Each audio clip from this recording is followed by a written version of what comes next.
представя на сцената две сестри, които без съмнение могат да бъдат наречени музикалното сърце на детския фестивал «Вярвам в теб». Заповядайте, Ива и Ева Валентинови. Добре вечер, приятели! С тях посрещаме и Константин Моев и Никола Томов. И Иван Цонков. Скъпи приятели, тази палитра се опитахме с Ива да направим за вас, за 1 юни, за Сдружение Звукари и за децата на България. Ще се опитаме след дългия ден на музикални препятствия и изключителни емоции да ви изпълним едно наше хубаво парче, което е базирано на българския фолклор, тъй като ние се занимаваме с народна музика. От сърце ви желаем да ви върви по вода.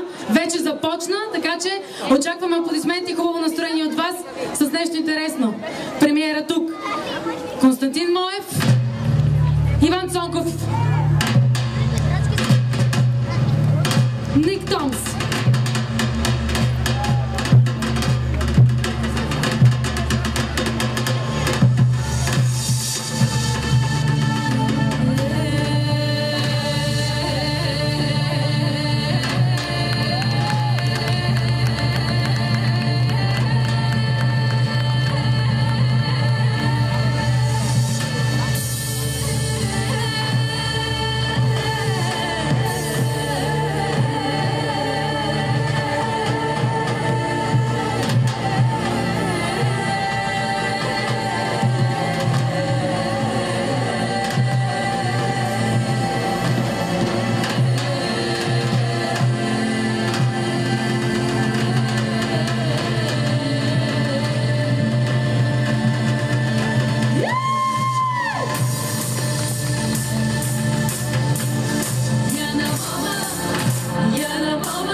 Ние, Ива и Ева. Забавлявайте се, приятели, програмата